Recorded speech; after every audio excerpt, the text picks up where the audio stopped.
through an independent or independence of judiciary. So that's all I can say in good governance, but you need to go back and look at the principles and try to apply them. 17 in Article 10, also to 32. Then you looked at constitutionalism and the rule of law. And we say that in constitutionalism, it requires that the actions by the government and the people in a state should be in accordance with the letter and the spirit of the Constitution. The letter of the Constitution, of course, you know, it is when you read the Constitution, that's the letter. But the spirit, these are the intentions of the drafters. Why did they do this for this particular article or chapter? So constitutionalism in Kenya, we have a constitution which was promulgated in August 2010, and what we are doing is implementation of the same. So under constitutionalism, what we need to know is the rights which citizens and employees have. And we find that rights are conditions and protections that cannot be taken away by others, even by government or by the state. And it is an entitlement called legal entitlement to have or to do something. So at the workplace, you are required to know that employees, they have 26 rights. And these ones, you'll find them under Chapter 4 of the Constitution, under the Bill of Rights. This 26 rights is what you'll be doing as a manager, is what you'll be applying every day of your practice of management. So these 26 rights, we start from Article 19 all through to Article 57.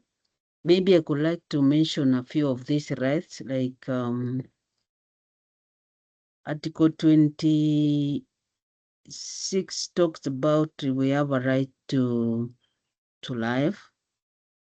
Article 27 talks about a right not to be discriminated. As an employee, you should be treated equally. Article 31 talks about privacy, the right to privacy that you should have as a citizen and also as an employee. Article 35 talks about right to information, whereby you can request for information anytime and you are given.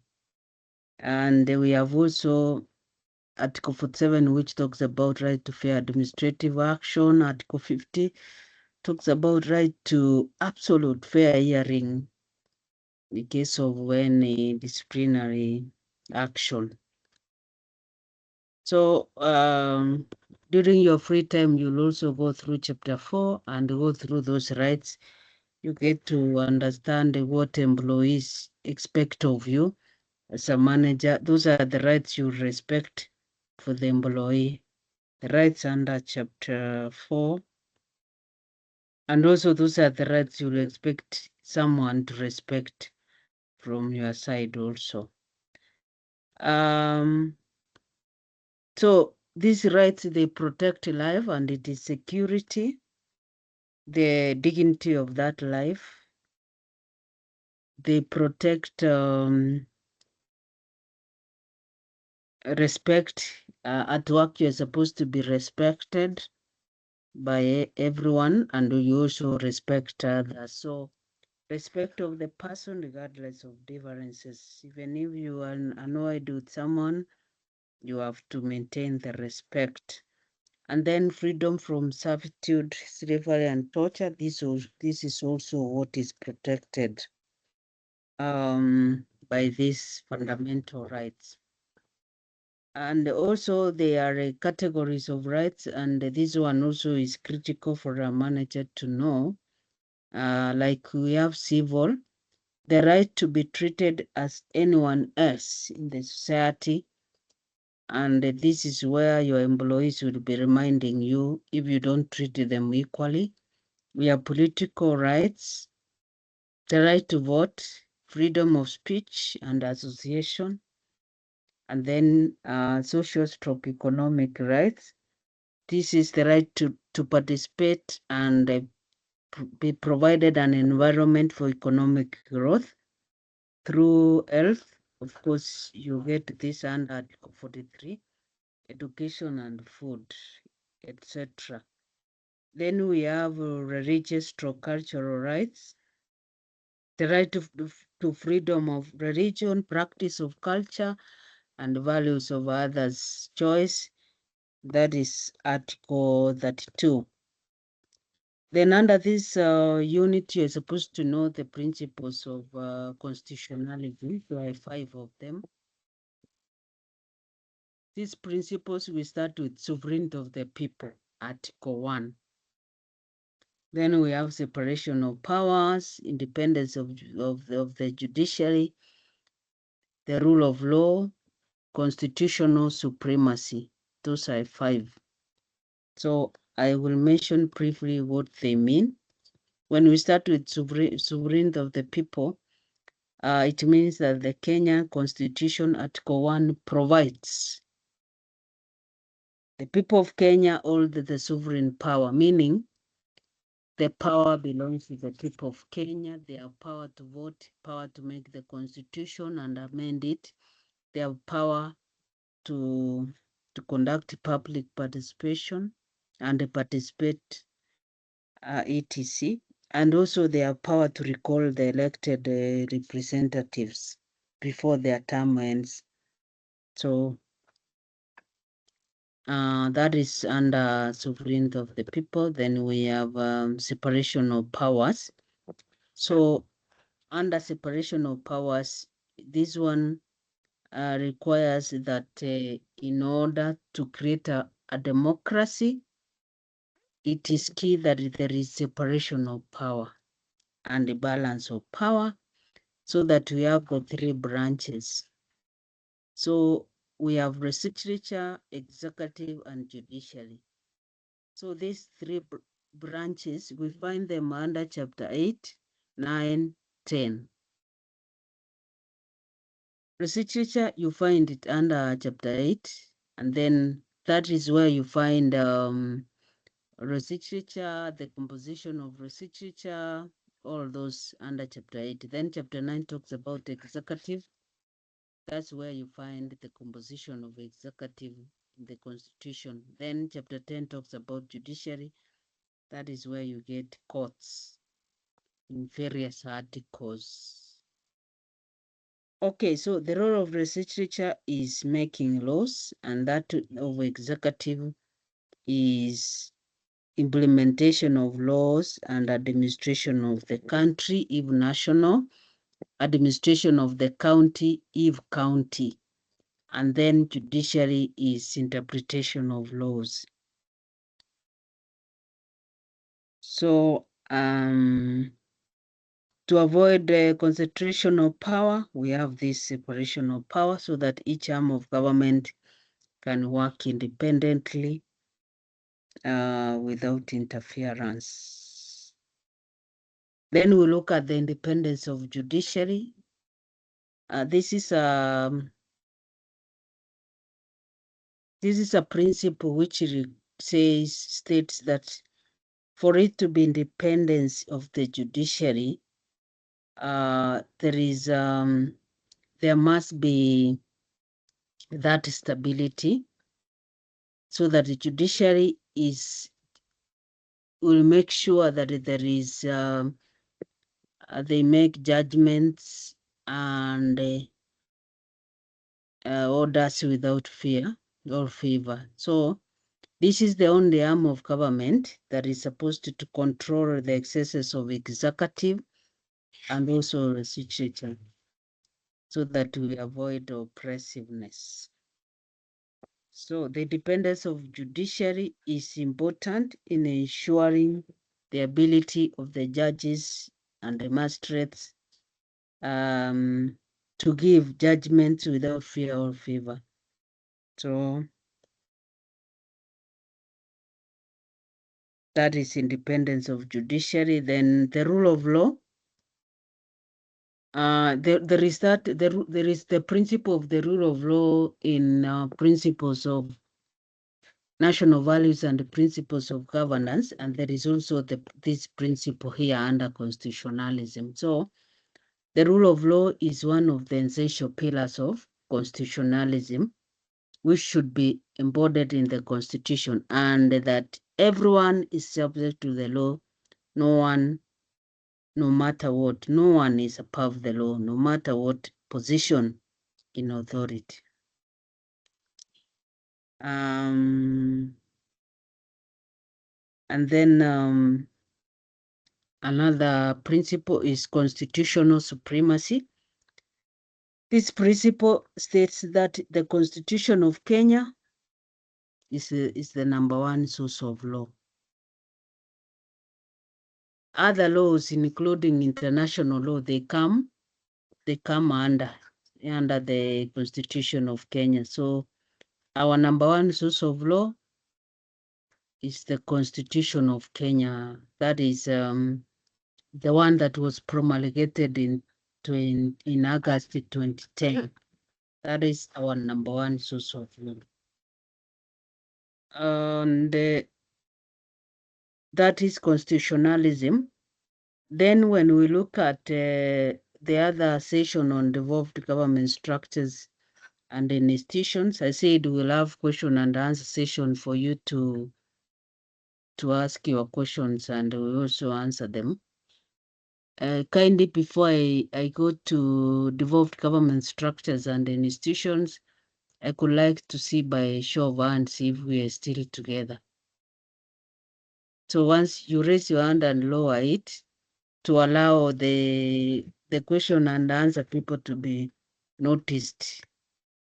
Okay, so I will continue with the devolved government structures and institutions. Because my colleagues are also waiting. Under the devolved government structures and institutions, this session is some of it is repetition of constitutionalism and the rule of law. So under the concept of government, we are supposed to know a few objectives here. Number one, you're supposed to understand the concept of government. What is government? That is what we need to ask ourselves. And who is government? Are public officers government? That is the question we always ask ourselves, because I have seen in some instances whereby public officers are sitting somewhere saying this government. So are public officers government? What are the various arms of government? And then we're supposed to know the composition of each arm, which I've already guided that when we talk about the concept of government and the arms of government, we get the three arms under chapter 8, 9, 10. And that is legislature, executive, and judiciary. That is 8, 9, 10. And also the composition there. But we also need to understand the devolved system. Under devolved system, I'm going to take you to chapter 11. Chapter 11 talks about devolution. And under devolution, we talk about objects of devolution and also the principles of devolution. There was someone who was asking a question from the principles of devolution. So that is chapter 11. And then under understanding the devolved system, we're supposed to also to go to fourth schedule. We have the Constitution has 6 schedules. And the most important sketches under devolved government structures and institutions is first the schedule, which talks about the numbering of the counties, and then fourth schedule, part 1 and 2. Now, fourth schedule, part 1 and 2 talks about functions of government. Part 1 talks about functions of national government, which are 34. And then part 2 talks about the functions of county government, which are 14. And it's mostly we talk about, we call them the devolved functions. They're 14. So allow me to mention briefly to do a recap of what I have highlighted. So the Constitution of Kenya provisions, they provide that Kenya is a sovereign republic, and what we have is a multi-party democratic. We have several parties in Kenya, and currently the ruling party is UDA. The presidential system of government is what we use, and we have 2 levels of government, national and county. To take you back to the history, we used to have one-party democracy, but now in the previous constitution, we had a section called Section 2A, which was repealed, and now the new constitution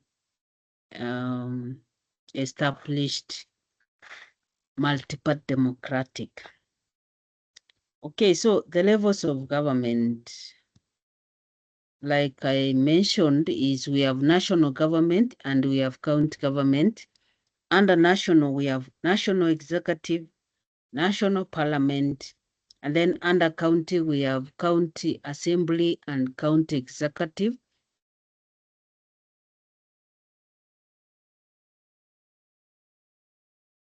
County government. You'll go through in your notes, we have given you the composition of this. National government, county government, executive, we've given you the executive, the role of Senate, the role of National Assembly. Then judiciary, we have also given you notes on superior courts and the subordinate courts. But I will mention that superior courts, we have 3 of them. That is Supreme Court, Court of Appeal, and the High Court. We also have 2 courts which have same status as High Court. That is ELC, Environment and Land Court. And then we have Employment and Labor Relations Court.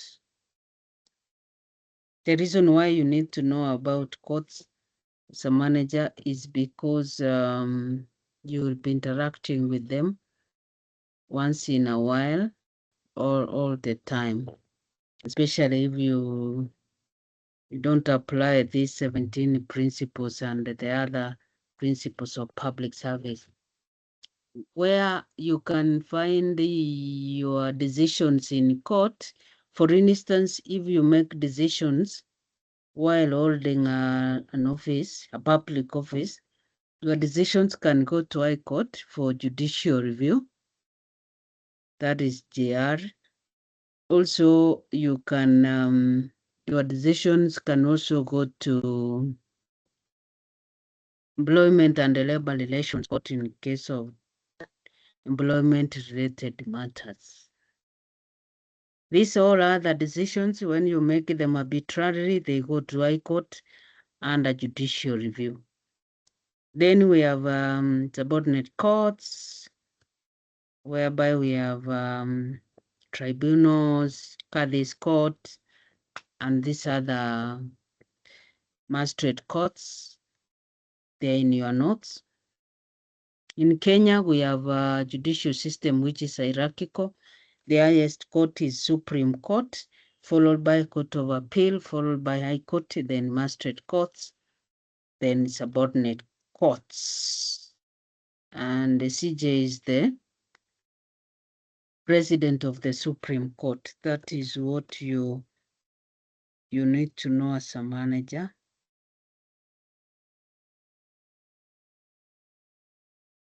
Then we need to also go through chapter 15 of our constitution. Chapter 15 talks about the constitutional commissions and independent offices. So the constitutional commissions, there are 10. Under chapter 15, you'll go through them, but we have also given you notes on the same. Then independent offices, we have 2 of them, that is control of budget and auditor general. We have also commissions which were created through the Act of Parliament to promote constitutionalism. That is EACC, which is meant to lead the fight against corruption in all sectors, economic, social, and political, and then to set integrity bar for all, and especially for officers in public office. Then we have the Office of Ombudsman or Commission on Administrative Justice, which is also, I have said, it is called the Office of Ombudsman. The work of this is to investigate abuse of power, oppressiveness of managers. So their main mandate is to promote good governance and efficient public service delivery by ensuring that the right to fair administration action is done. Maybe I could like to mention briefly about this, the independent offices. The Auditor General's work is to ensure Kenyans that public resources are safeguarded from misuse, and above all, employed efficiently. So from the word auditing, their work is auditing accounts of the public funds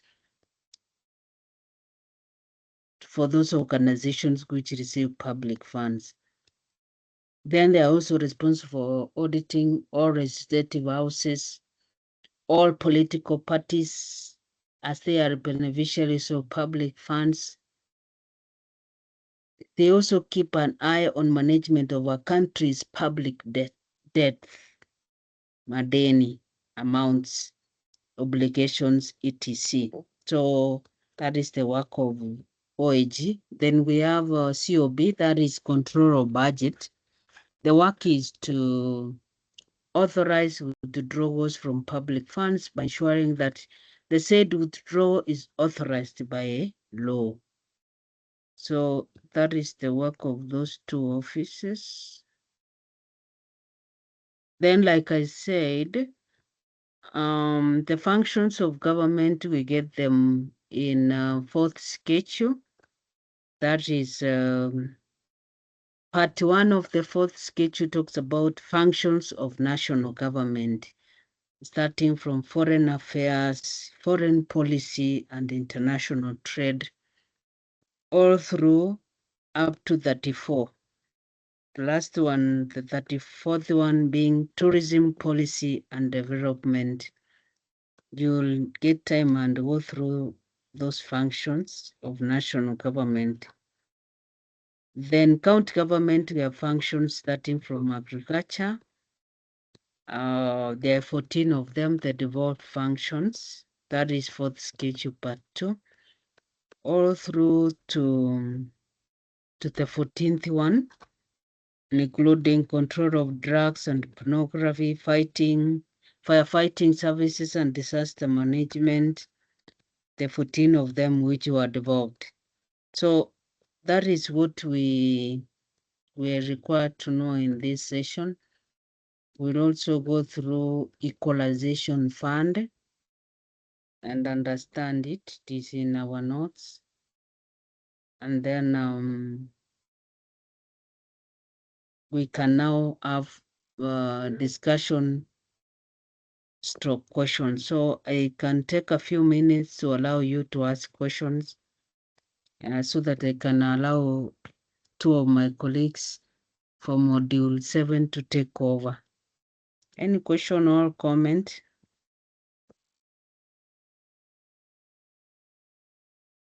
Mine, thank you. Thank you for the detailed presentation. Allow me to make an highlight from policies and what you've mentioned. We seem to have very prudent policies and frameworks in place. What could you maybe highlight as the challenge acting as the gap that is facing us between policy implementation and the actual goals that we get to realize? Thank you. Anyone to answer him?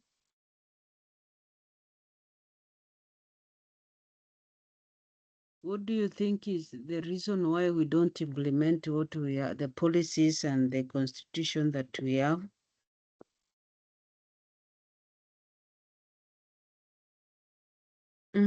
I can see several people's hands are up. I don't know if they're ready to say something. Emmanuel, Ruth, KK, can unmute and say something.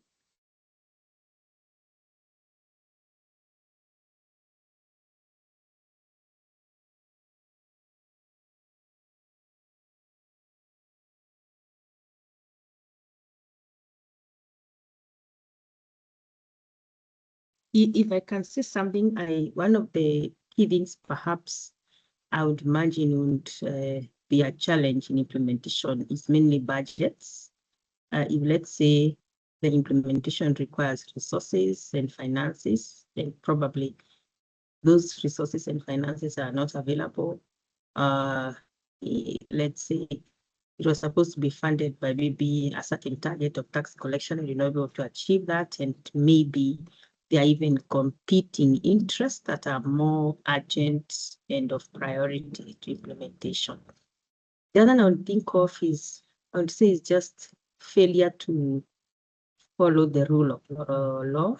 Sometimes you find when it comes to politics, we have many politicians that just simply doesn't follow the law, and sometimes they may think that they're above the law. That's another issue, and which has got to do with just failure to follow the principles that govern us, which have got to do with transparency and accountability. I believe we all adhere to the rule of law, we adhere to the principles of governance, and then we'll not be having the challenges and the issues that we have. That's my contribution. Thank you. Thanks for the contribution. Another person?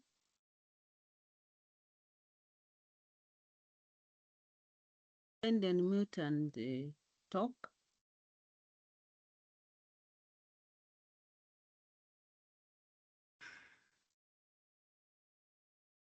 I can add to what Lucia said. I think most of the time policies often to fail when they are rushed by the technocrat without the public participation or even involving the stakeholders. You find out that the beneficiaries who are supposed to benefit from the policies are not included, particularly during the start of the policy, of the designing phase. So most of the time, the people who are supposed to benefit don't understand the policies that are there. They just hear about it. Another thing is that most of the time, they are documented well in a complex language that people don't understand. That's all. Thank you. And I think that one is has been answered. Next question.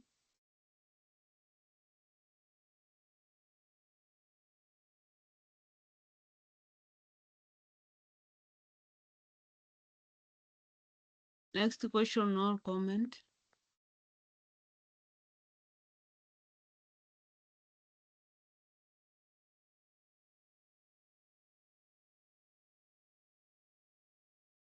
Okay, my question is on freedom of speech at workplace.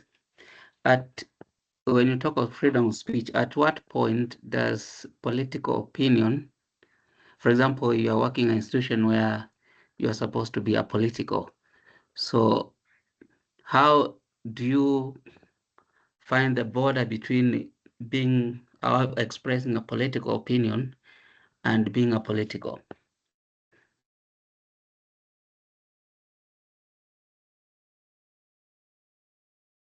Anyone to answer that?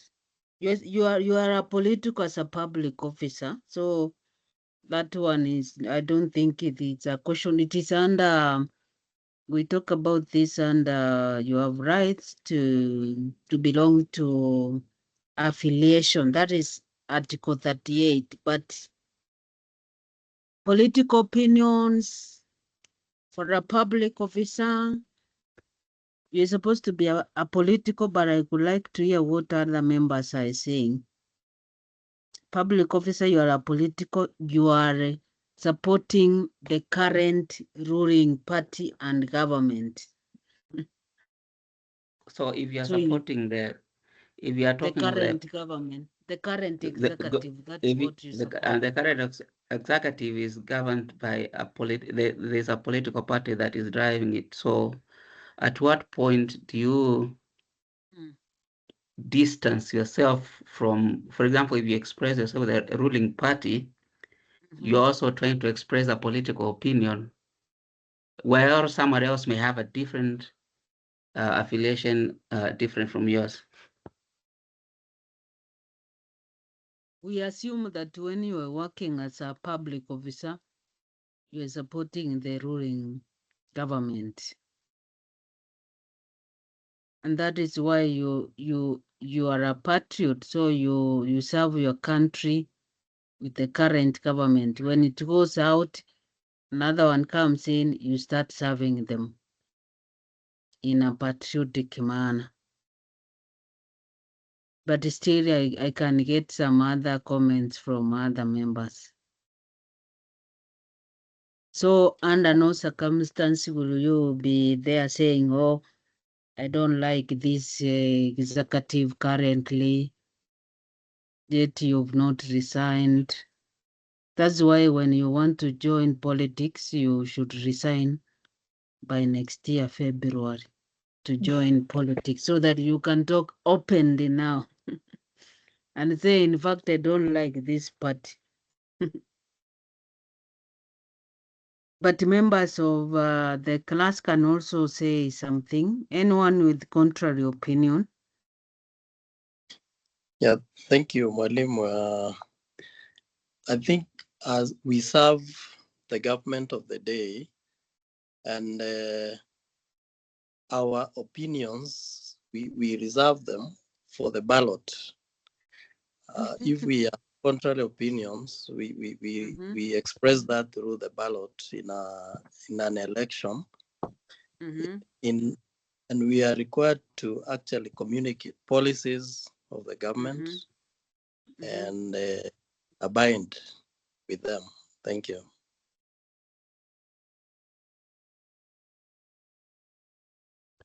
Also, yes, I'm of the same opinion that you should support the government of the day, and you reserve your. If you have of contrary opinion, you wait until you resign or you want to vie for a seat. That's true. For us, maybe if I can say something. I wanted also to comment.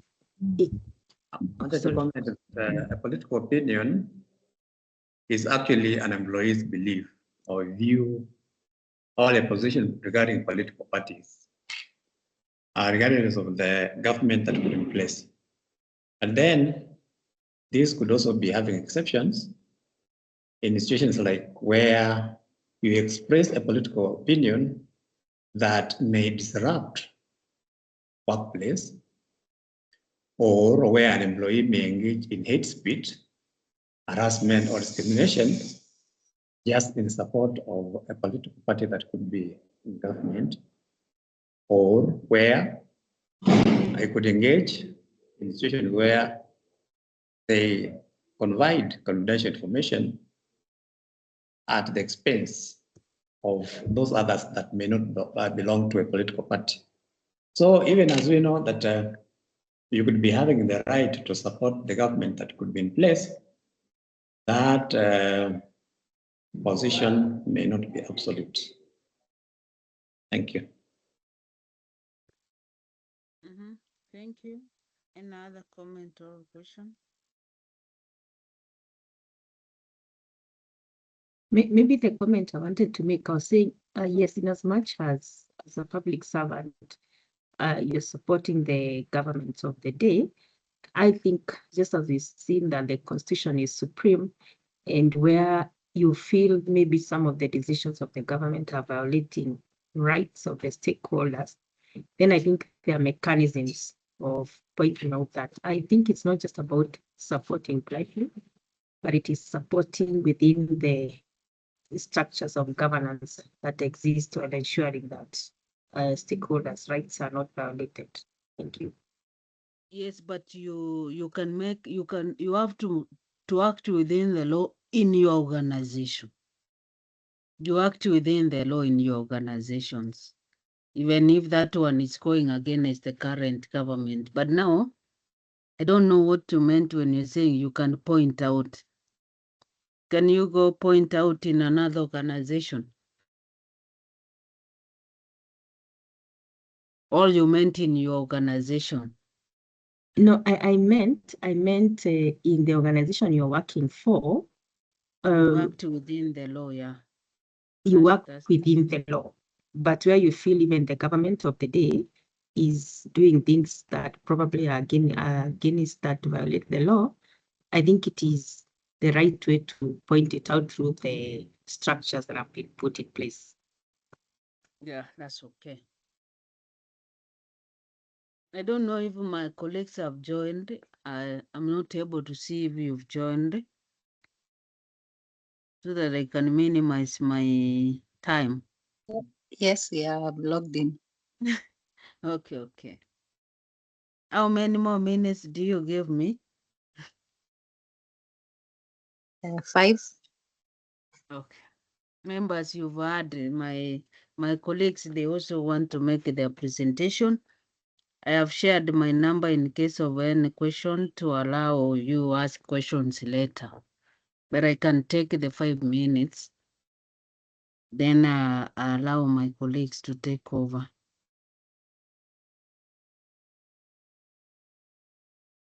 Comment and questions for these 5 minutes we have.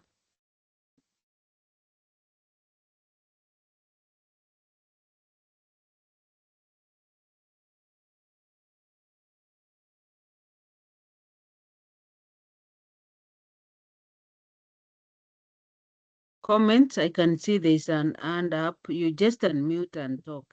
If there is Eva, Oscar, your hands are up.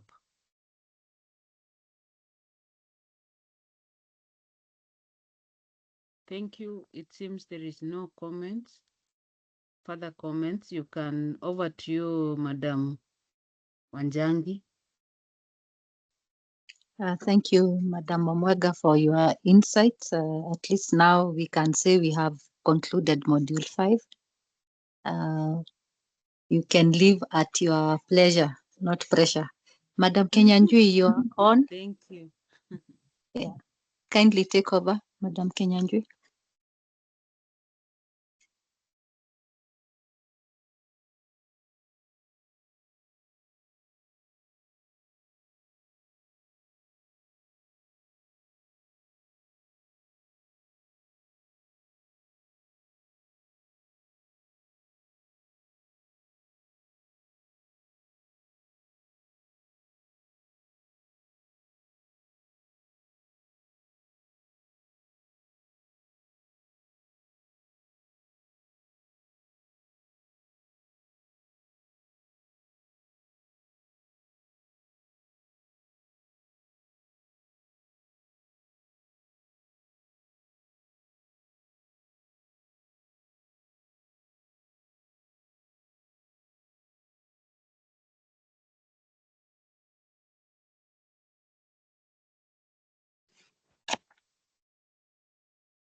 What's happening? Madam Hannah Kenyanjui, I can see you're logged in. Are you able to connect?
My colleague is joining in shortly. Just give her a minute.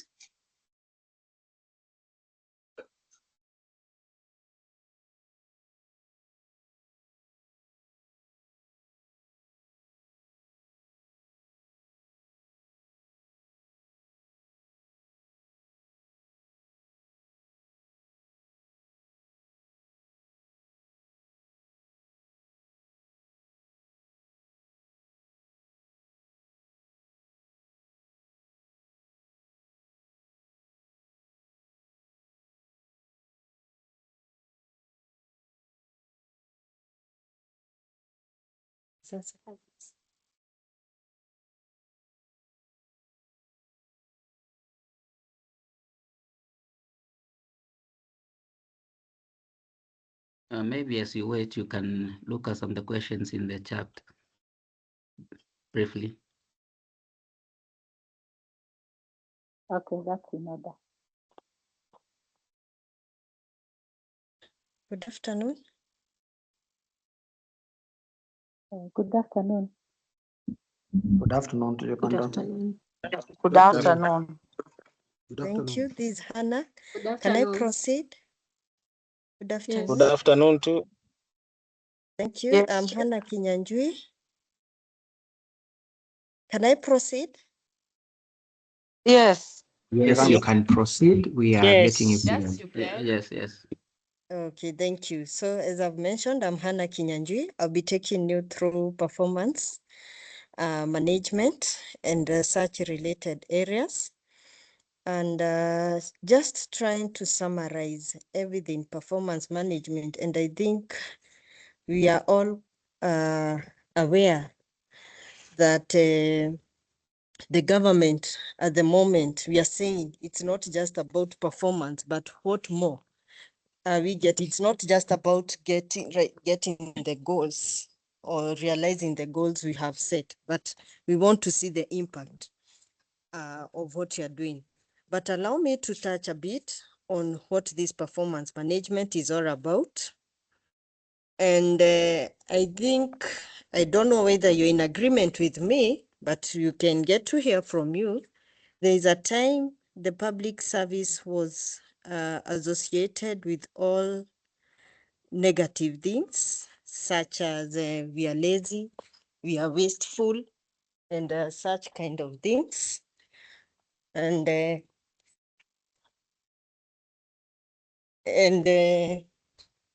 was a need to change that kind of a reputation for the public service, and hence the various public sector reforms that have been there, so as to change that narrative about the public service. So there has been various reforms and there are still reforms ongoing, but allow me to touch on one whereby we are looking at how we can make the service, public service, more effective, more efficient, and this is where performance management comes in.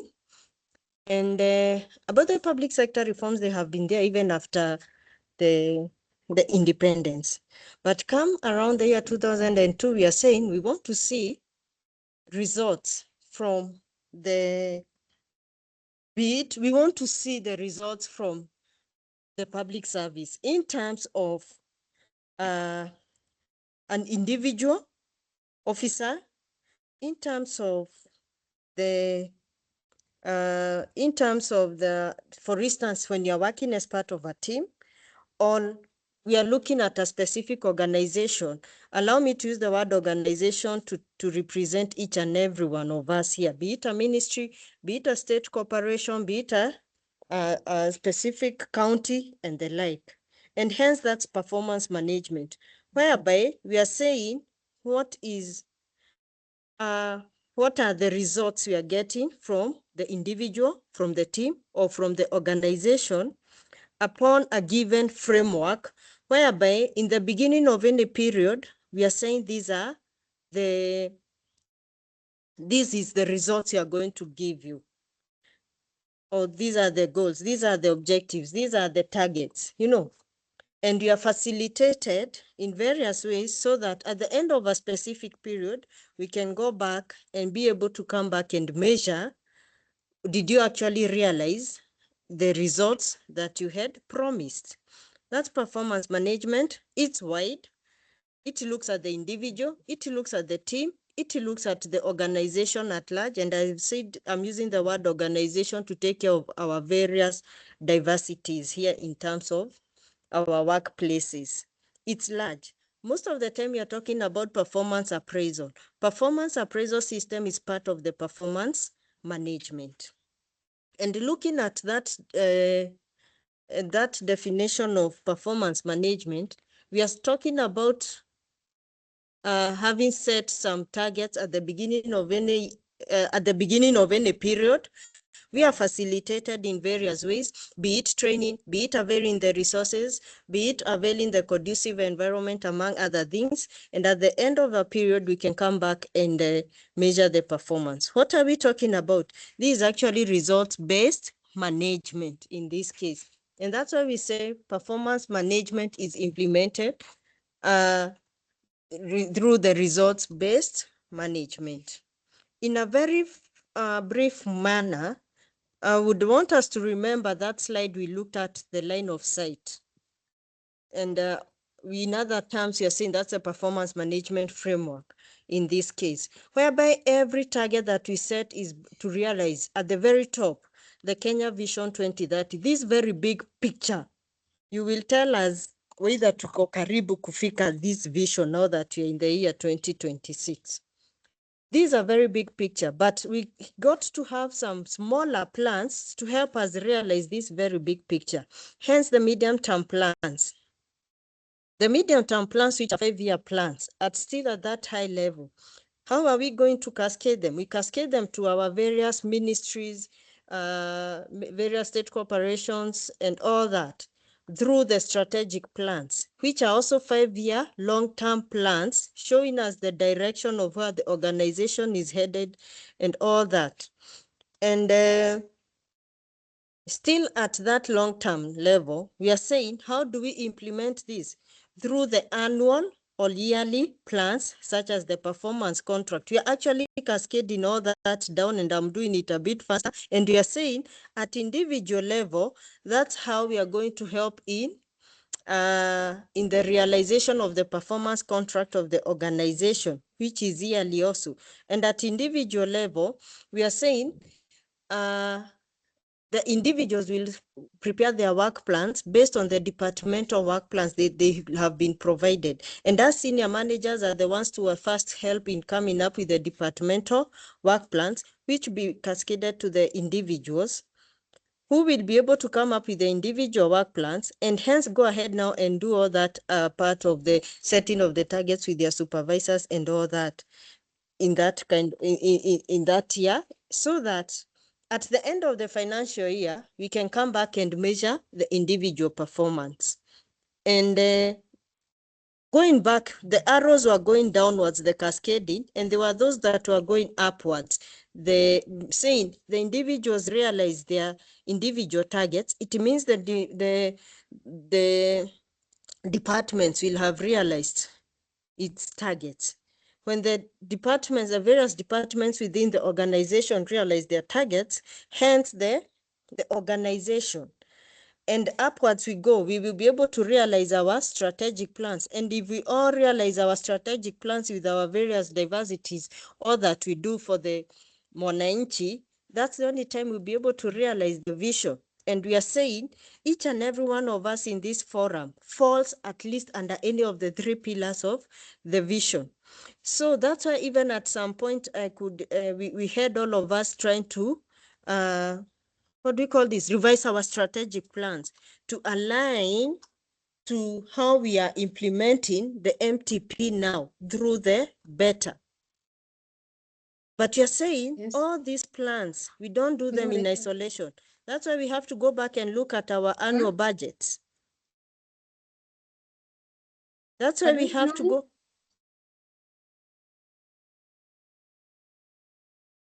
Yes. Any question? Class. Okay. Kindly let us mute. So we were saying we have to go back and look at our annual budgets, our procurement plans, our annual operational plans. We have to align our plans to that so that we can be able to undertake the various activities we have planned for within that period that we have targeted to realize this.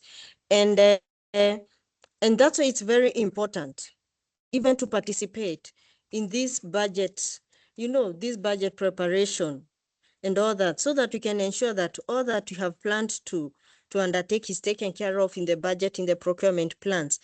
And we're also saying there are various other initiatives that help us to realize or to realize what we have targeted to do. The customer service charters. The customer service charters helps us to make sure we actually deliver what we have promised the Mwananchi. We have things like the ISO procedures. We are all saying we are ISO certified. Yes, we are ISO certified. We should be able to not just to know the procedures, but we are expected to live the procedures so that we can be able to help in helping the Mwananchi get the services they require from us at the within the time they expect it, the quality is as expected, the resources we use, we get the best out of the little resource that we have or the resource that we have. The performance management, sorry, before we move away from that, we are looking at we are saying that all of us, we work towards the realization of the vision 2030. And there are those other higher goals that are there, the regional goals, the global goals. And we realize that we all align ourselves to, as nations, to those goals, whereby most of the time you realize we are all looking at ensuring economic growth, poverty reduction, among others, even at those higher goals, whereby we are saying even the Vision 2030 has also been carried from somewhere where we want to be as part of other nations. The performance management process, we have already talked to it, but in a different way. It entails first having to performance planning, first having to what are the expected results. And during performance planning, you're also saying it's good to talk about the expected conduct or behavior. That's why we have things like the core values, among other documents that are guiding us on how to conduct ourselves for us to be able to realize what we have promised to deliver. And that's why as senior managers, it's good to help the people who are working with us, help them to understand such, for example, the core values. We talk about, for example, integrity, among others. How does it relate to my performance in whichever area or whatever cadre you are in? How does it, even for instance, as a mwalimu, how does upholding integrity relate to my being able to deliver? or if I do not have integrity, how will it affect my performance negatively? These all should be done during the performance planning. We talked about facilitation, whereby we talked about training. Training and development should be undertaken. What to HR? You can attest to this, that we are expected to ensure that each and everyone has undertaken some training during the financial year, at least 5 days, with using various ways that we can do that to ensure everyone undergoes some training and development. Avail the resources. We are the people to ensure that those resources that have been mentioned in those work plans are availed. Ensure there is a conducive working environment hapo mashinani, among other things, so that people can be able to deliver. Another key component of performance management system is communication. That ongoing feedback is very important. Let it be two-way. You can discuss and get information from the people who are down there. They understand how things are being done better. And you can get to learn more from them and be able to assist these people to deliver. Let there be that communication throughout. It's important to note that after that, at the end of the period, there will be the review of performance vis-a-vis what we had targeted to deliver. Very important to note that performance management system does not end with evaluation. It should end with recognizing excellent performance. And where things are not going very well, how do we assist this person to improve their performance? Hence, the various interventions that we can have to ensure this person or officer performs, be it training, be it counseling where necessary, among that various other needs. And finally, we have the various performance enhancement tools, which are also, we talk about the results-based management tools. And we have mentioned a number of them, such as strategic plans, performance contract, staff performance appraisal system. We also have the rapid results initiatives, and also we have the service delivery reviews, such as the customer service delivery, or what do you call this, customer satisfaction surveys, among other various service delivery reviews that we have that help us to understand or get feedback on our services. Looking at all those tools, it's good to note they go through that process of the performance management process, be it a strategic plan, be it the rapid results initiative, whichever tool it is, we go through all that performance management process. But as we had mentioned earlier, it's good to note that it's not just about realizing the results or the targets that we have set. We also want to feel the impact of what we are doing. And that's why nowadays we are not talking about performance management only. Nowadays we are talking about productivity. And recently, I think you have seen our president very keen on productivity. And I know most of us are involved in this process. And right now we are at productivity at organizational level, but I know soon you are cascading it. Or maybe if there are people who have been able now to go, maybe you can share in this platform, it would be good to hear whether we have been able to measure our productivity also at individual level. What you are saying is, we may realize those targets, we may get those 110% plus, but are we actually seeing the impact of what we are doing in our various workplaces? I think that's a good summary, unless there is a question. But before we can go to the questions, it's good to note that, sorry for this, I forgot to mention that in that line of sight, the performance management framework we talked about, we are saying we have even our counties here, whereby we are cascading from the Vision 2030 to the MTPs. For the counties, we have the CIDPs. We also have those other big plans, the spatial plans. And then we go now from the CIDPs, we cascade to the strategic plans and the like. That's for the people in the counties. Unless we have a question or some addition, we would like to hear from you.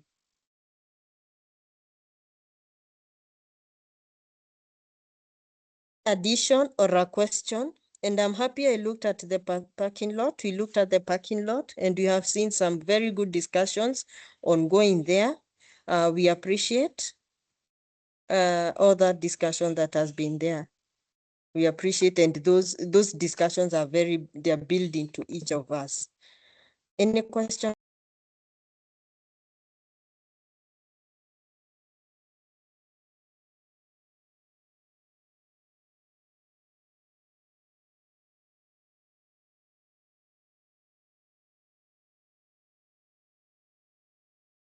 Was I very fast?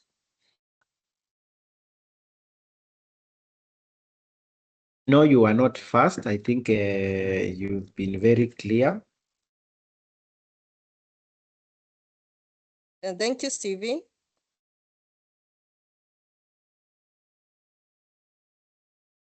Thank you, Malim, for that presentation.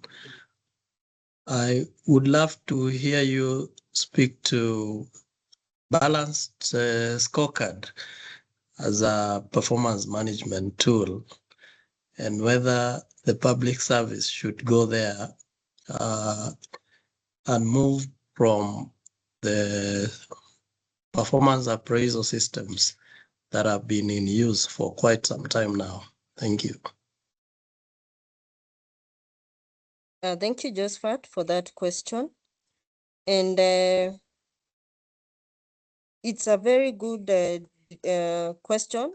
And I've seen Philip. I don't know whether you had a similar question because your hand has gone down, but we'll get to hear from you also. And Mwalimu may not be, it would also be good to hear from all of us. And I know there are some of us in this forum who are actually implementing this through the balance scorecard. And looking also at the performance appraisal, it's kind of a bit in that, looking at all that line in a balanced scorecard way, because you're saying we are looking at all those. Are we looking at the financials? We are looking also at the what do you call this? The services, the processes, and all that. The four elements we look at into. Thank you. It kind of looks into it, but I know those people who are using the balance scorecard. I know some of us here, and Ken, Jen, and the like, some of us here, maybe just fat, that's where you are.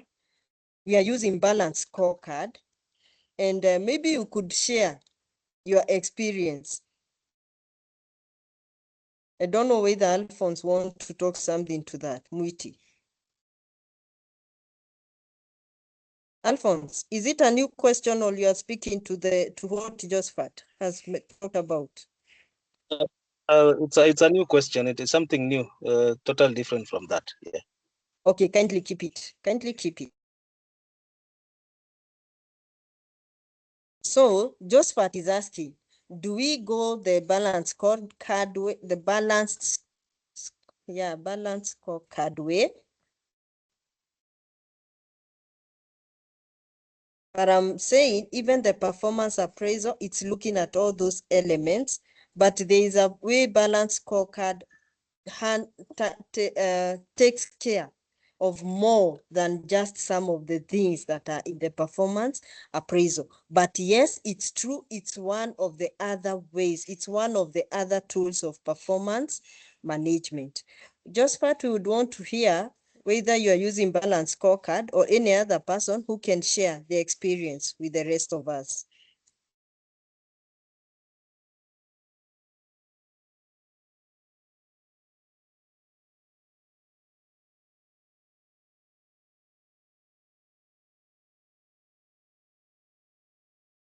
Yes, Lucy. Okay, I just wanted to support what you're saying. I think in as much as the balance scorecard looks at the 4 perspectives of measurement, these perspectives are all incorporated when it comes to performance management appraisal, because if you look at them in as much as the financial perspective, the government may not be looking at making profits or return on investment, but I think it's mentioned in a very different way in terms of managing the resources of the government, avoiding wastage, and also when we talk of impact, definitely when there is positive impact on the stakeholders, in this case, who are the citizens, then it has an aspect of the financial perspective. Then when you talk of the customer perspective, the fact that we need to involve the stakeholders, the fact that we need to ensure there is service delivery, I think it also covers that aspect.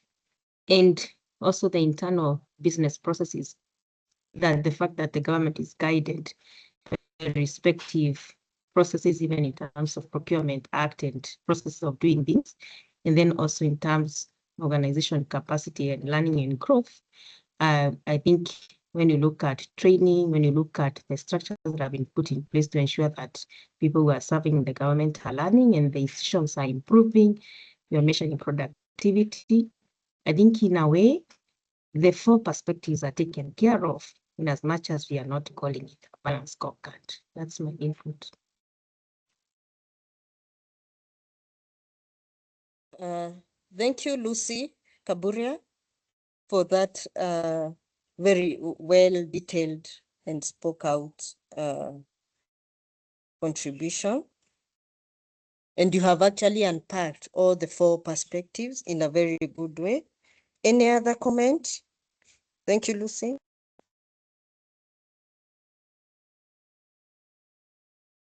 But that's it. Any other comment?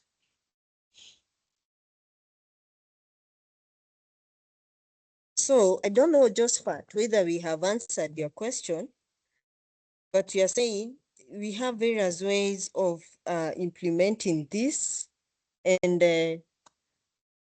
in a way, past performance appraisal has taken care of all the 4 perspectives in a way, and but it also depends with our various organization. And I know the balance scorecard, the ones who are using it, can be a bit more detailed.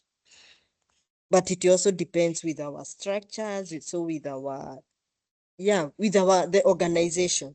Yes, thank you. Josephat? Thank you. Thank you so much. I'm satisfied with the response. But then even as we talk of tackling the 4 aspects in measuring performance, I think also the way performance are set then could also be a problem in service. We, for example, I've been in the field, I'm an administrator, and we could talk of, this number of sensitization sessions have been held without really talking of what is the outcome of those meetings. Then that would answer the question of, are we productive in the public sector in the manner in which we set those targets? Thank you. Yeah, thank you, Josephat. Very, very true. Actually, recently, you also this conference that was going on, and as Josephat is saying, we just now don't want to go back to numbers. We want to see what is the impact, what is the outcome from all these that we are undertaking. Yeah, very true, Josephat. Thank you for that. And that's why we are saying we may perform, what, a hand is what, but now we want to see further than just the realization of the goals, and performance balance scorecard can help us a lot in that way. Thank you, Josephat. Ed Mwiti, was it Alphonse? You had a question?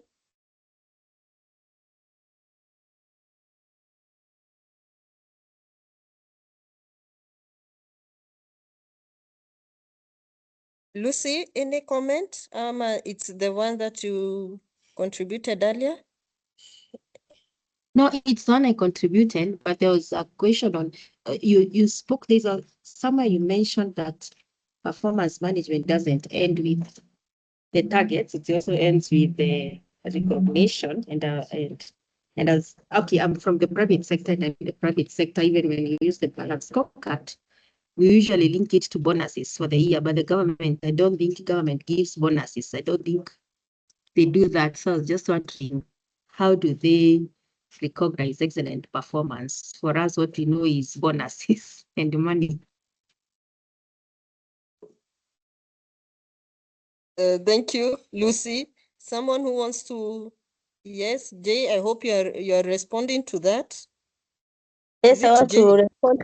Yes, Jay, I want to respond to Lucy. Proceed. Hello. Yes. In government, we cannot entirely say that we are never rewarded. Like, I guess, let me give an example. In our ministry, I work for the county government.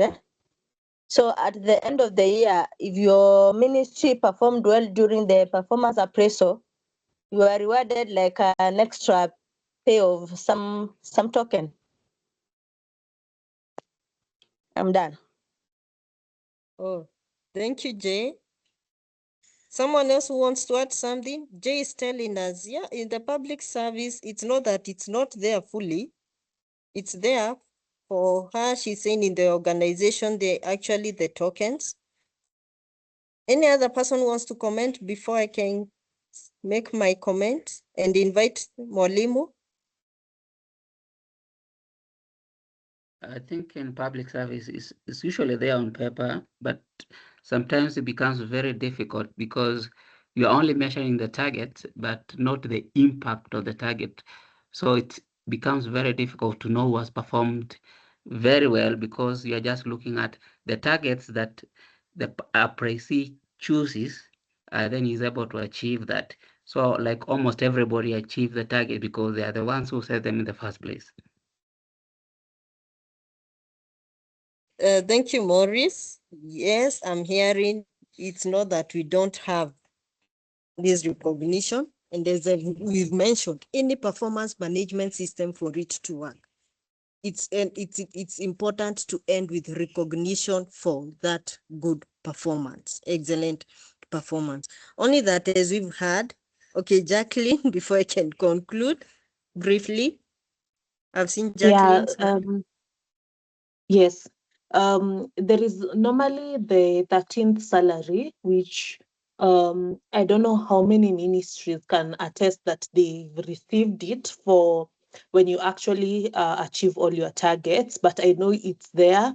Our ministry never received it, but I know it's always like a constant promise of you need to deliver, because if you deliver, then there is this token that can be availed to you. But also, one of the things that has been a problem, particularly for us as a state department, is normally on the set targets. For you to actually achieve them, there is need for actually resources. And there's been a constant struggle, particularly with government servicing or financing the said activities or so that you are able to meet the set targets. So normally I've always struggled with how are you grading me on an activity that you really did not support me to actually undertake it. Same way, how would you demonize or reprimand me for not doing something yet you did not facilitate me to actually do it? So there is always that back and forth of government targets, performance contracting, and at the end of the day, the benefits that you're supposed to get. Thank you, Jacqueline, for that. Thank you. Was it Maurice and Jay? True. From the three who have talked, yes, there are those rewards in the public service. Only that, and by the way, there's a policy document, I think, guidelines on rewarding and sanctions when it comes to performance management. And remember, we were talking about performance management being wide. Are we looking at the organization at the team level or at the individual level? And yes, we've had those rewards, they are there, but also there are some of those challenges whereby, for instance, we are hearing some people, not some people, at times we don't have the resources to facilitate the actual activity, but also the resources to do what? For this recognition. Actually, we should also, even when we are doing our budgeting, we should even budget for performance management, whereby we are saying these will be used for maybe sensitization trainings and all that when it comes to performance management, or those things like recognition and the like. But we are hearing there are those challenges whereby maybe we don't have the resources for the people to undertake the activities. At times people have to be, and by the way, we are encouraged to be innovative. Those are some of the things also we should look into that will help us. But at the same time, you're saying we need to be facilitated for us to perform. We need to be undertaken for this training and all that for us to perform, and that kind of things. I'm also hearing we also have challenge when it comes to target setting. At times you have targets that are set that are too, I don't know which word to use, but it's just very easy to realize them. And there are various ways that we should be rewarded. The 13th salary, there are those recognition letters. We have a guideline that helps us in that. And even as organization, we can also be innovative enough on how we recognize our people. But the question is the process we will have gone through before we can be able to say, this is the best performing what people, and these are the people to reward for innovativeness. These are the people to reward for the values, for adhering to the values and all that. You know, we have had situations whereby we have those things we call employee of the year, and come the following year, people wanasema, see, let Hannah do the work, let Kinyanjui do the work, she's the employee of the year. Not because they are jealous of Kinyanjui, but because they feel that the process the process that was followed was not very accountable, very transparent, and those kind of things. I usually say, actually, it's us, the public servants, as the senior managers, we help in mainstreaming this performance management and implementing it in the correct way. And we can be able to now even be able to very objectively reward the people who are actually excellently performing. Yes, so to answer the question, yes, even in the public service, there's those rewards. We have a few of those challenges, but we also have that for us, the people who are in this forum, can we help in implementing this system in the correct way? And I'm happy, I hope with the productivity, we will, the introduction of productivity will have a better way also of ensuring that we get to reward, and the process that we follow, we get to reward the people who are actually help productive, or what we can say performing and productive in an excellent way. Mwiti, you had your hand up. Please be very brief. Thank you, madam, for the chance. Mine is just to say one of the recognition also can be a role of honor in terms of now being given a token. But my question was, is performance management systems involves also projects apart from human resource management? Does this also cover projects that you need to do some performance management for that particular project? If it is a government project, do we do evaluation of it, come up with a performance management system for it? That was just my question. Okay, thank you, Mwiti. Allow me to, I would have wanted us to hear what others have to say, but in the interest of time, because we need to invite the facilitators, allow me to mention that when you're looking at performance management, we have said it's all round, It's all round. And just looking at the individual human resource, it's just performance appraisal. But looking at, when you're talking about performance management, we are looking at all those things you have mentioned. And this is whereby we'll come back and say, for instance, those projects you are saying, it's a certain ministry that should be doing that, or a certain state department, or that kind of, how you have promised you will do this. Have you actually delivered on that? That's why these things to do with monitoring and evaluating of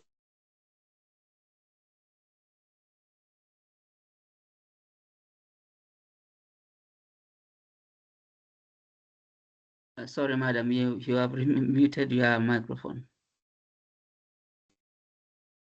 Thank you for telling me that. I've talked so much.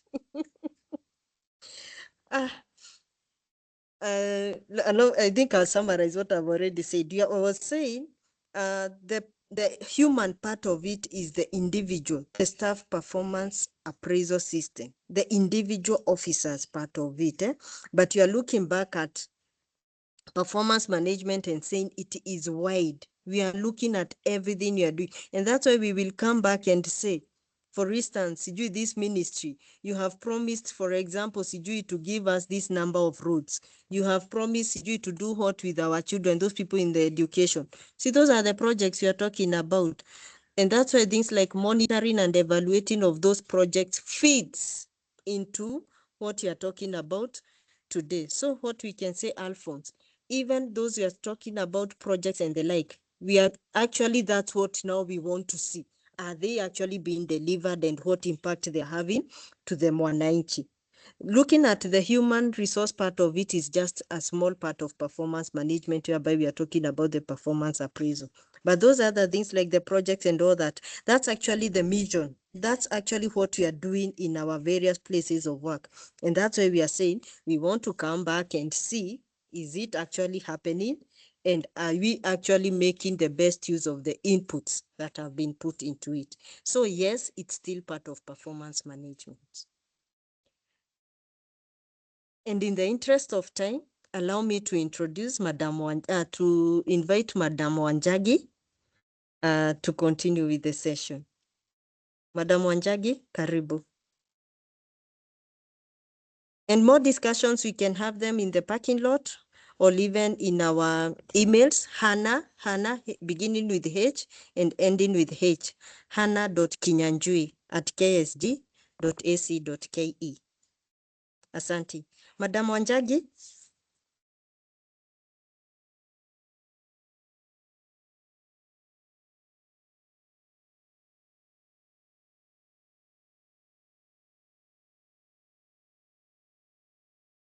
Madam Wanjagi.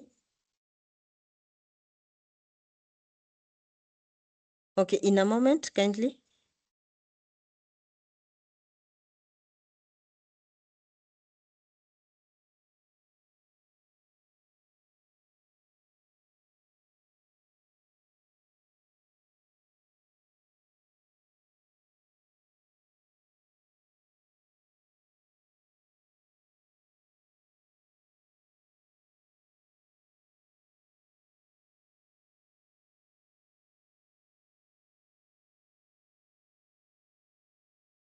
In a moment, we'll be having Madam Wanjagi taking us through the next session.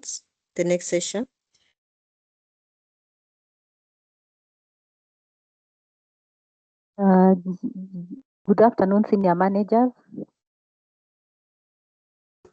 Good afternoon. I'm handling Afternoon. the last session of many things. But I'll start with the session on e-government. I do a summary, and then from there we talk about the many questions we have. That way then we'll be able to discuss some of the things we need to know between now and next Monday. So I want to share my screen. Allow me to share my screen.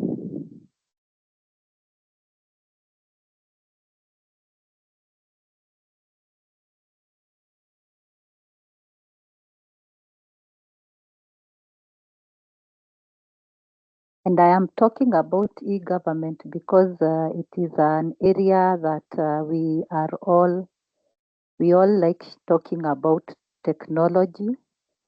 And I like that we we now did talk about what is expected of us within the emerging technologies to make the public services more integrated and to be customer centric.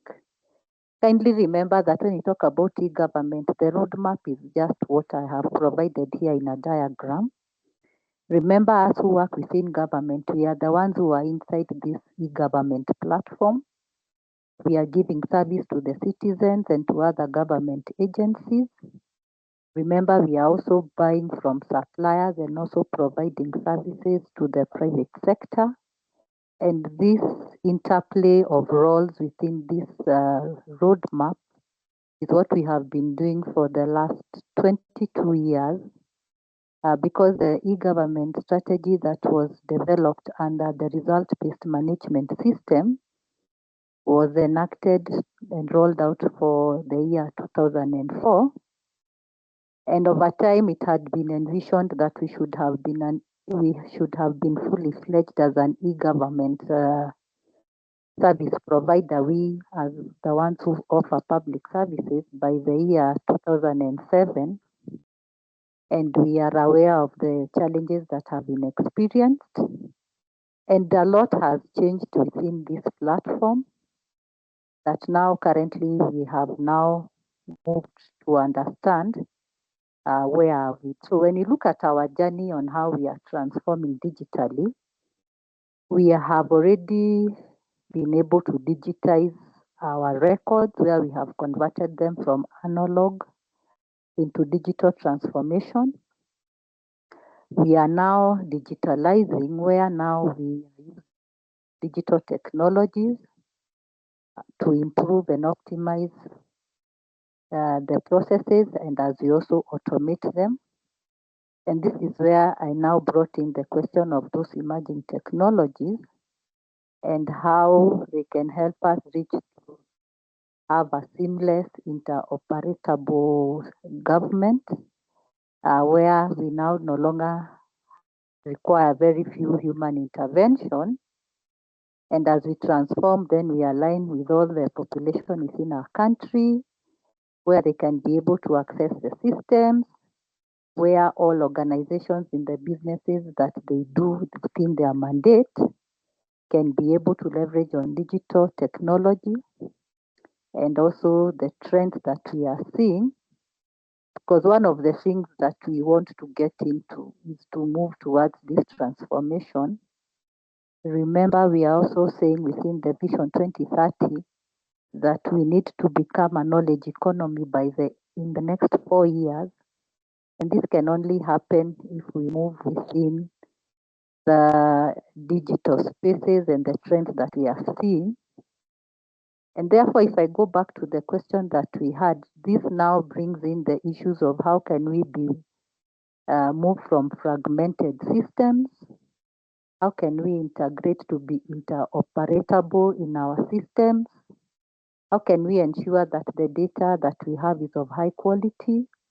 How can we protect the data so that we can be entrusted more within these platforms that we are having, that we are sharing? And importantly, what is the long-term value of integrating this system? And in cognizant of the challenges that are ahead. So this takes me then to think in terms of what does the digital transformation entail? And we are saying that we must come up with a structured way in how we manage the change, on how we offer public services, from the design, the delivery, and the management of these services through the technologies. So that we move away from this one Kenyan who we are saying in the before picture.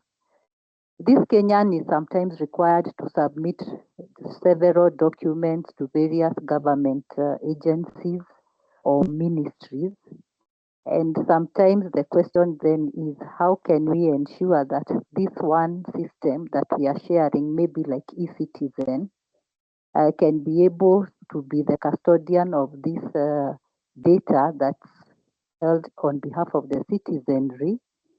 And then we have that agency that's in charge of this data and I like there are people from, there's somebody from ICT authority, then we can be able to say, is that the authority helping our departments, state departments, to be able to ensure that we have the right infrastructure that can hold the data that we have in store for the uses of the user agency, and only provide the information required by one state department, so that then we don't have repetition of the same processes requiring maybe documents that may be within custody, but move from where we are at, because we tend to work in a lot of silos. We are fragmented in our systems, but I like there are many efforts being put in place to move towards unifying maybe the human resource or the EGP or the IFMIS, and we are pushing on amidst the challenges that exist.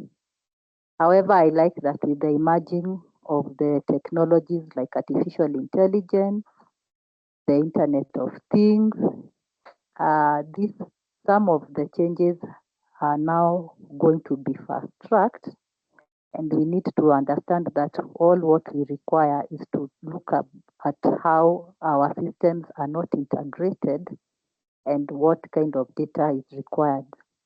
Remember then, if we are to share this information or exchange it seamlessly, we need to think about the systems we have. And as we think about the systems, think about the security of those systems. What applications do we need across the public service? And then how can we ensure that this data is also secure and protected against unauthorized users, and ensure that there is a long-term safeguard of the value of the data. Currently, it is being said and has always been said that data has become the new oil, and therefore the question therefore lies, how can we safeguard these oil fields that are within our organizations? So for us to move towards digital in transformation, we need to think about the infrastructure. What are the applications we require? What are the platforms? For example, the data centers, cloud computing. How can we ensure that even the hardware, the mobile devices required, internet connectivity is available for all across the country to enhance us to manage the data across websites, databases, ensure collaboration. You remember the challenge we had a few weeks ago about the system downtime. What are our fallback mechanisms? And thinking about then, if we have the data in our centralized server or data center, how are we ensuring access and the privacy of the information? How are we securing the data? Remember, cybersecurity is one of the key challenges we have while we talk about providing services across integrated systems. I like that we also must talk about how are we protecting personal information. And remember that all this, we are working within a global perspective, and the shifts across emerging technologies have taken a different mind shift. And I like that one of the things Kenya has also done, it has also come up with, we are among the few African states that can now talk about managing of emerging technologies. We've seen a lot of use across the globe of drones in terms of offering logistics, improving logistics, a lot of virtual reality in terms of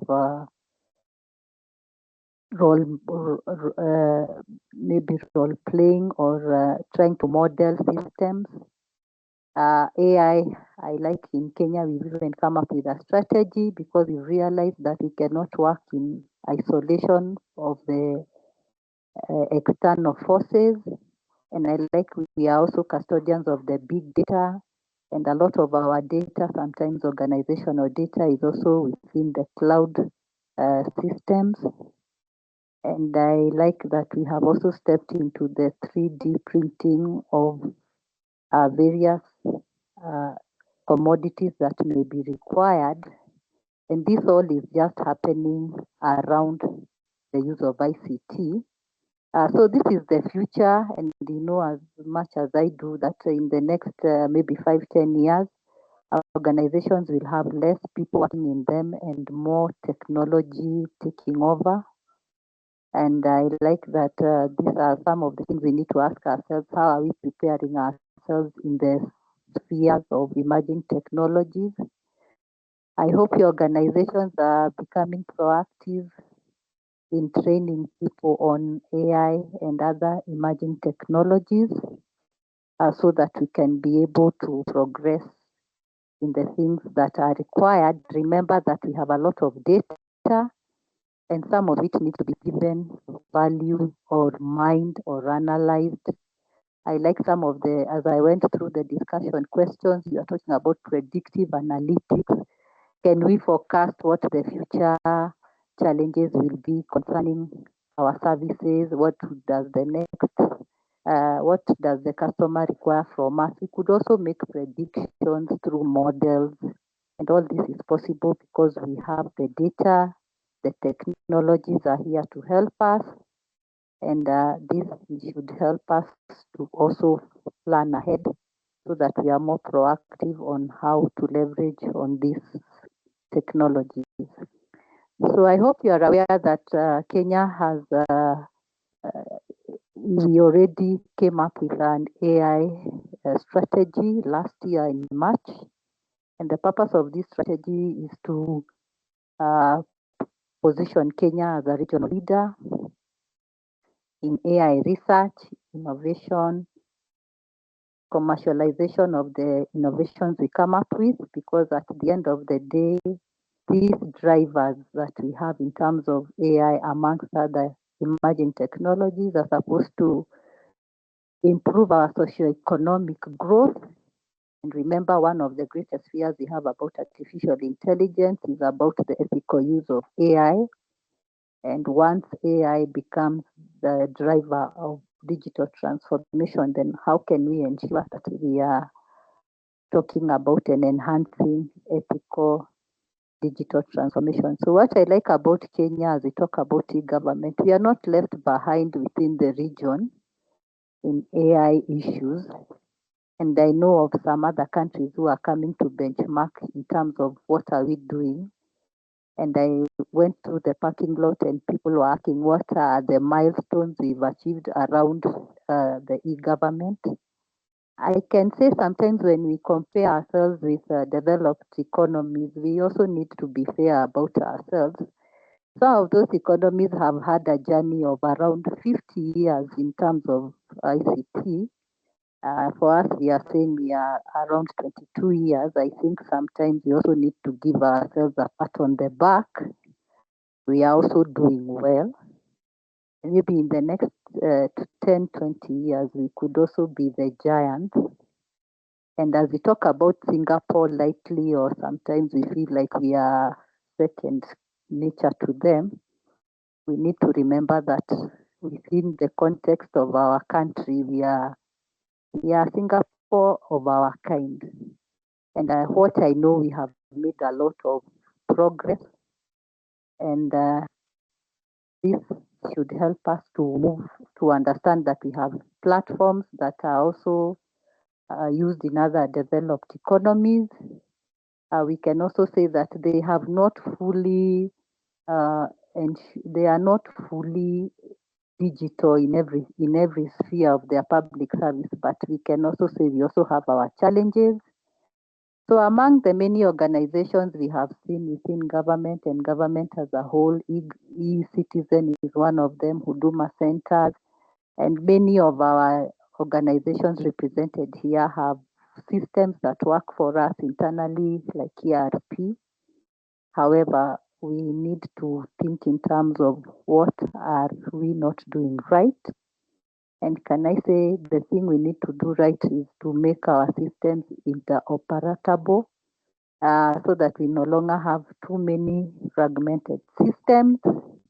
But above all, we need to talk about are we training and developing our staff for the future of the provision of services online. And may I say that as a school, we are been able to do a bit of trainings, and we are carrying trainings on digital transformation and AI for different cadres of public officers. So it's an area that has a lot of interest. And may I also encourage you that you also need to also keep abreast with what is happening so that we can be able to also work with the tools that are available.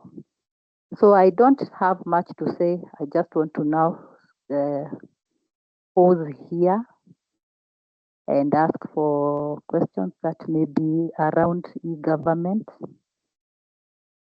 Before now, I wear another hat. Any questions?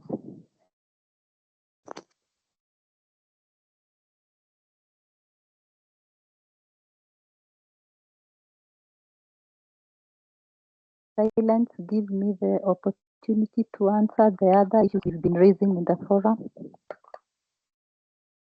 I think I had a comment concerning Yes, what the government is currently doing. I think the Minister of ICT has partnered with KT and developed the Regional Center of Competence, whereby it is targeting civil servants to at least be trained on AI scaling.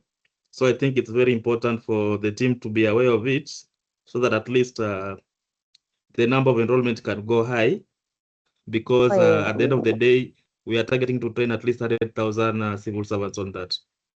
Thank you. You work for ICTA? I'm at the Ministry of ICT, State Department for ICT. Oh, yeah, State Department. Oh, yeah, we need to share with them the link. Okay, we'll share on the WhatsApp group so that they enroll. Thank you for that. I had forgotten. Thank you. Any other comment? Jacqueline, my namesake?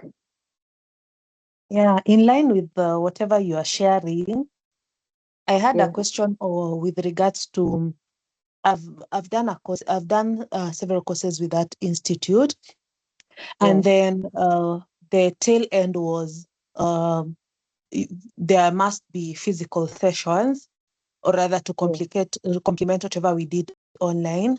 Then there was a request for the Ministry or State departments to actually facilitate in terms of financing. And one of the things I've struggled with, particularly in some state departments, ours included, was an issue of financing, particularly with regards to training.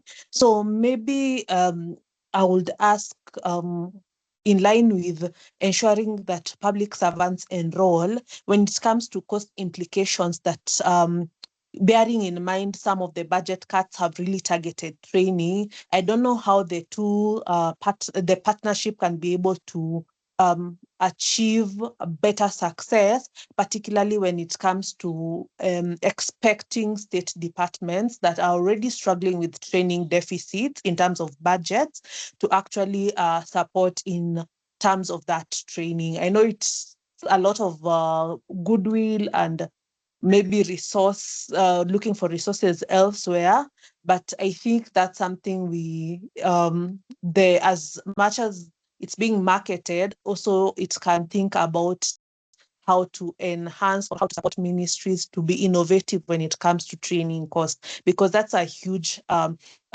problem, particularly for those who would wish to be trained and are really dependent on the state departments. Okay, yeah, a good point. I'll raise the issue. I hear you.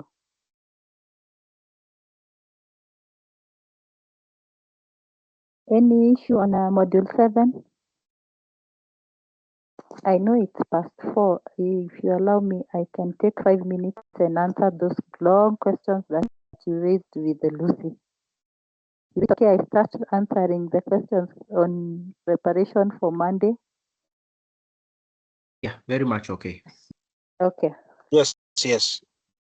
So as I said yesterday, as I was wishing Father's Day, we are waiting for you on Monday, God willing. We hope that you will be here by 8 o'clock so that we can be seated in the exam room by 8:30, and hopefully we start the exam by 9. The venue for the exam is our Lower Kabete, in Lower Kabete, our Nairobi campus. And we expect that since you enrolled with us, that you will take our exam with us. For those who are asking whether you can take in another campus, that is a process that can be done by case, but it's not something that we encourage. However, if you need to talk to me on the side, that's no problem.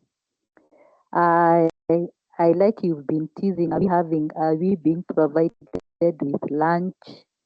And I said it is. We'll be serving you with tea and lunch.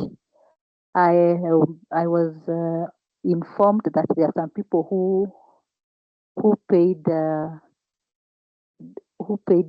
around 92,800. So they paid for the exam, but that does not cater for accommodation.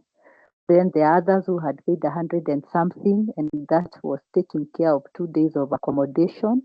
So in case you need to be accommodated, we are having 2 options depending on the rooms. We have rooms that are retailing at 4,000, and then we have one executive wing of 5,000. And that I was told takes care of your bed, your breakfast, your dinner.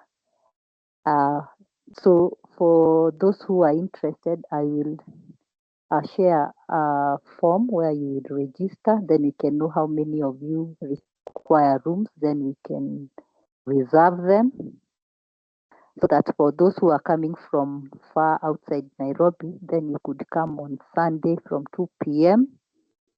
and we will have reserved your accommodation, provided you shall have paid by Friday. Otherwise, if you don't pay by Friday, other participants attending other programs could also be given the rooms. So I'll be able to circulate that in the forum. So when you come on Monday, come warmly dressed. We are in winter and Lower Kabete gets cold. So for those of you who are not used to cold, please come warmly dressed. We have not had a bad CV on feeding people, so we will feed you well to keep you warm. So once we do the first paper from 9 to 11:30, then you'll take your tea break, and then we'll provide lunch at 1. We'll also provide tea at 4. So that by the time we come back for the afternoon paper 2, we'll be sitting for the paper for 2 hours, so it's from 2 to 4. I request that before you leave for the day, it's also good for us to confirm that you are not a robot. We could meet for 15 minutes from 4, or by the time you're also taking tea, get to know each other, put a face to a name, maybe take a group photo. I don't know if you want to. If not, that's fine. However, I realize that those group photos make an impact. Maybe if one of you or some of you will be future CSs, they could use those ones for bragging rights and say, this one used to be my classmate, or that's proof that you went for SMC in the year 2026. So that's what we have ahead. So a lot of the questions again was, can we reschedule the research? The research will be done online. So as much as maybe you won't go to work physically, we'll still present the research.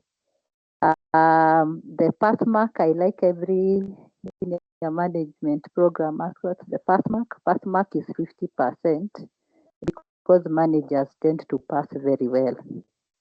May I also say that if you perform exemplary well, above 85%, you get a second certificate of exemplary performance. And I say in this cohort of ours, I am expecting people to break the records that have been set before. I always say records are set to be broken. So may I say that we need to break the records that have been set, realizing that we are the cohort that is finishing doing our exams by the time the financial year is ending. And there was the question that was asked, how long does it take to process the results and the certificates? What I know, we mark the exam, and in 2 weeks you should be able to get your results and hopefully your certificates. I know many of you need those certificates like yesterday. So leave it to me. I'll see what to do to ensure that you get them as soon as possible. So I think I have tackled all the questions. Oh, some people are asking, they are saying the children are coming on half term. Is it okay if you send somebody to pick them or take them back while you do the exam? Yes, sir. Or if you can't make it to do the exam on 29th, we can reschedule you to do with the next SMC that's on campus. Yes. So those are aspects that we also consider. There are times people can't sit for the exam on the material day, so we can reschedule you to sit with another cohort. This week we should be able to give you your index numbers. I know you need them for your research, so we will sit with Emmanuel and ensure we give you before you present your research, and so that by the time you're also printing your research project, we can be able to mark the exams with your index. It's also important to know that you don't write your name in the examination paper.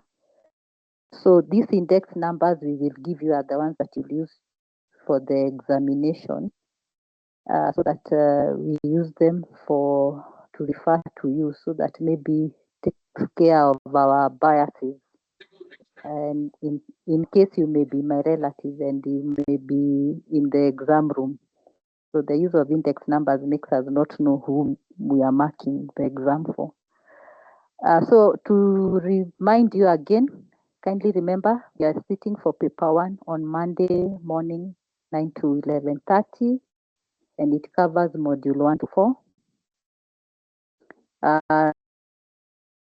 The module that we just finished is the last module of paper 2. So paper 2 will take care of module 5 to 7. I need to remind you that for every module we will select 2 questions.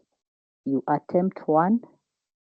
So module paper 1 will have 8 questions. You do 4. Paper 2 will have 6 questions. You do 3. Please do not cram to answer the questions. Our exams are application based. Just the way we've been setting those questions on the discussion forum, just the way we set them. So don't go killing yourself with 14 principles of management. We may only need you to do maybe 4 or 5, and most of the things that you have been doing through the program, some of them you've been applying. Maybe what you didn't understand, there were some of the things you did were principles, maybe for management, in case you don't have a management background. And I want to say is that, as I always tell all the cohorts, all of you have passed with 100%. It's your effort that will reduce the 100% to whichever level you want us to get to. But also it's good to remember that if you are asked to discuss or explain a concept, kindly discuss, don't outline, discuss. If you are asked to explain, kindly explain, don't just state. Please remember, for you to pass an exam, it's about the way you understand the question. And remember that our questions are taking around 35 minutes to answer one question. So there is a trick in how you answer that question. Should you find that you've answered the question in a shorter time, maybe there is something you didn't understand, just read through the question again and answer it. We rarely have people failing, and I like people ask why, what do you do when people fail? Should you not do well in a unit, you can maybe, let me not say a unit. If you don't make it to the pass mark, which is rare, we usually have a receipt, and you make some small payment, then you can receipt for the units that you feel you needed to improve. We've never had a case where somebody failed all the units, so I am not expecting this cohort to fail. I am expecting this cohort to break the record, as I said earlier, and that is what is ahead of us. So I hope you finalize your research projects as required, and as you also tie up your work schedule with SMC. I can tell you it's not a joke. I like that you also dared yourselves to do the program as the financial year ends. And in government, this is usually the most busiest times of the year. So I believe you have also sacrificed a lot. Hopefully, we haven't baptized you with fire, but with water. So I want to stop there and hope that I have answered all the questions that were raised. If I haven't, kindly remind me the one I've forgotten.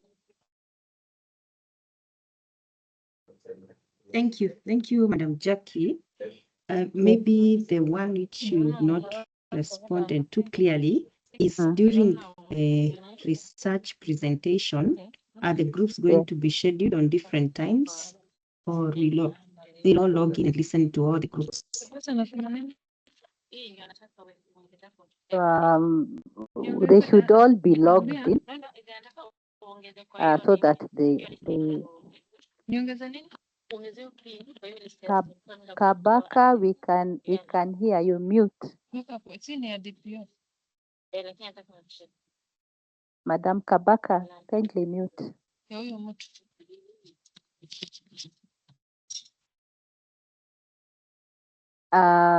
We should all log in.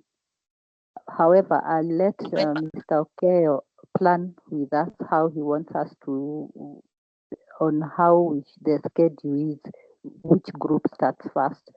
But everybody should be logged in so that we learn from one another concerning the research areas that we picked. So I know Mr. Okeo is within the WhatsApp group, so I'll let him notify us on how the modality on how we do the presentation, so that at least by the time we come on Monday, we have already done one milestone of making our research project presentations. Then the second one, somebody is saying that they didn't understand how you're differentiating the amount of school fees paid, so that one, it caters for accommodation. Somebody didn't understand, they want to know, their clarification. You've mentioned is those who paid 92, there's no accommodation. Those who are paid 100 something, yeah, maybe you can clarify that. Okay, those who have paid 104, they paid for the exam and the 2 days accommodation. Yeah, so if you are in that category, you paid 104. you are the people who have paid for the exam and 2 days accommodation. Accommodation meaning you will be accommodated on Sunday and Monday, and then you leave on Tuesday morning. So those are the 2 days. That's what we mean. You spend on Sunday and Monday, and then you leave on Tuesday. If you are in the category of 92, yours has no accommodation with it. So then if you need accommodation, then you will register with the form that I'll circulate. You can decide how many days you want the accommodation for. Then we'll forward you where to make your payment. Then the rooms will be reserved for you.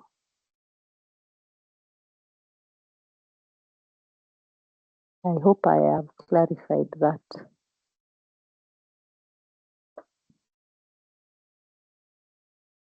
Madam Jackie, I have a question. Yes. There's this in the timetable. It's written debriefing, course evaluation, and closure happening on 3rd. Could you touch on that? What is that exactly? And are we needed physically? No, for that you are not needed physically. You'll just have to do it online. So it's physically is a day. Okay. Yeah, but by 3rd we should have finalized with everything that we are doing online. All right. So within the LMS we will have already evaluated and done a few things online.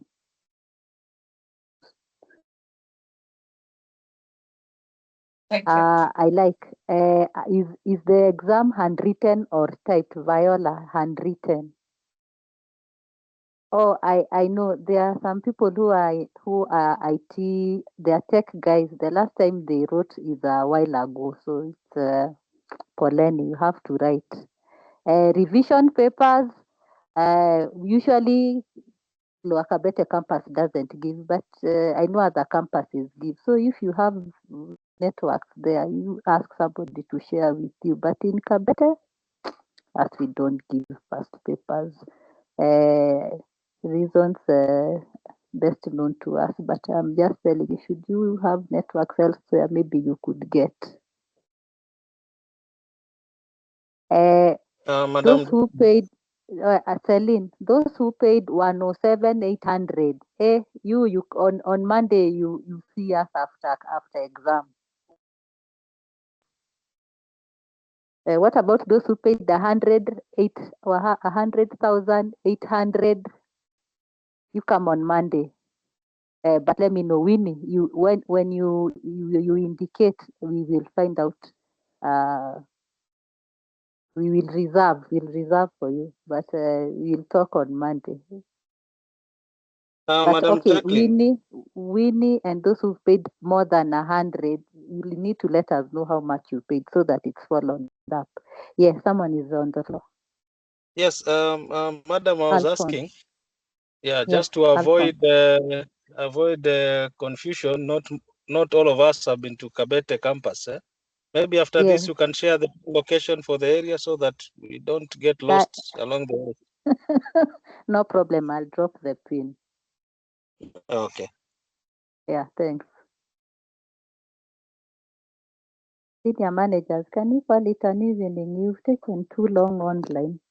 I know you are still reflecting. Can we reflect then on the forum? You know, there at least I like how you vent. And I asked somebody yesterday, they told me the cake I shared yesterday has been trending. So you owe me your flavor. You remember I asked you which is your flavor? You owe me your flavor. I may surprise you. Kindly elaborate on the issue of faking exams in another campus or taking. Katana, side chat me. Martin, a bash after exam, good idea. Situongee huko kwa forum, talk to your colleagues. If they agree, no problem. It has been done by others. I'm reading the chat. There are some people who have very interesting comments. Martin, you are the chair of the bash issues. If they agree, we will know. You tell us what you will require. We could give you a venue. So senior managers, can you call it an evening? It's already after 4:30. Can we get a closing prayer?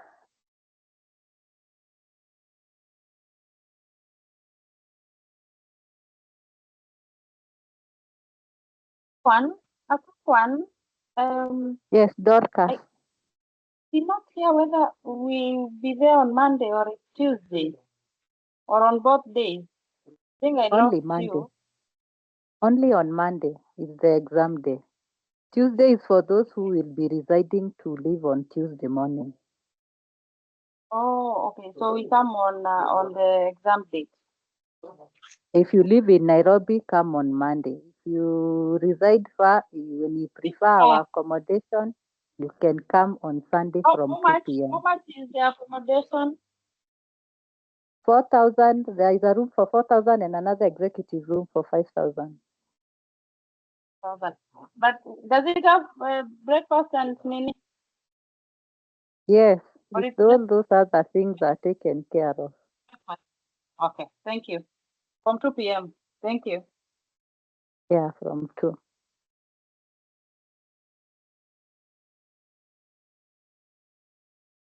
Madam Lucy, can we close the forum? You know, you opened it with a prayer when we started. Yes. Yes, thank you. Thank you, Madam You are Jackie, for the still the responses. president. Yes. Thank you so much. And Martin, can you pray for us so we can close?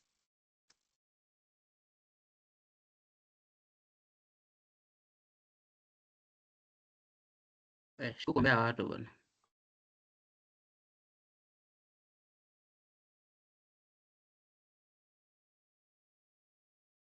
Okay, kama Martin hataki, Morris msaidie rafiki yako. Morris Kitana. Okay, let us pray. Lord, we thank you for the class that we have had. You've been with us throughout the course, and now we have seen the end of the coursework.